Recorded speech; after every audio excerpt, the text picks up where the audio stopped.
Hi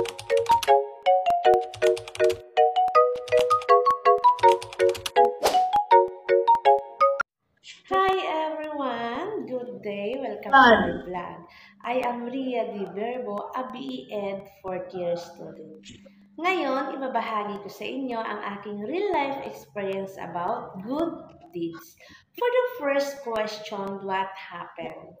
Mga tanghaling tapat ito, pauwi ako galing sa school, dumaan ako sa paborito kong karinderya, sa palagi kong binibilhan ng ulam. Pagpasok ko, may napansin akong bata. Nakatingin siya sa pansit. Pero ang hawak niya ay bariya. Naramdaman ko yung gutom at kagustuhan ng bata sa kanyang mga mata. Alam kong kailangan ko siyang tulungan, kaya nakikinig ako habang tinatanong siya ng tindera kung ano yung bibili niya. Hindi siya umiimik. Akmang aalis na sana siya at lumapit ako bigla. Tinanong ko siya kung ano yung pangalan niya para hindi siya makaramdam ng hiya o pag-aalinlangan sa akin. Sabi niya, Junjun daw. Sabi ko, ba't ka aalis? Sabay, sagot niya na, wala naman po akong pambili kaya uuwi na lang ako. Nakaramdam ako ng awa. Nung mga panahong iyon, alam ko, nagugutom siya. Kaya sabi ko, ay sakto, bibili din ako. Pili ka na lang kung anong gusto mo at akong bahala. Nahihiya man at tumatanggi, pinilit ko siya.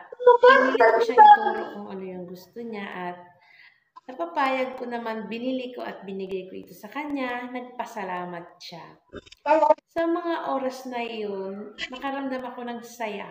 Ethical values has been demonstrated. For me, it's kindness. It makes me feel happy na makatulong ako kahit sa maliliit na bagay.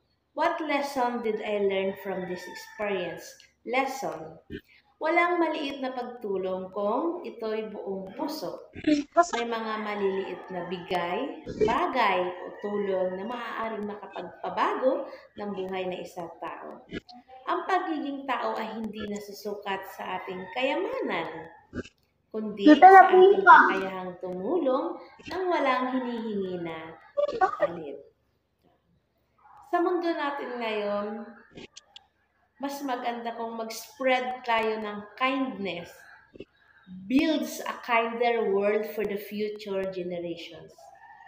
Kasi kindness is the ultimate equalizer. It costs nothing but means everything. Thank you for watching.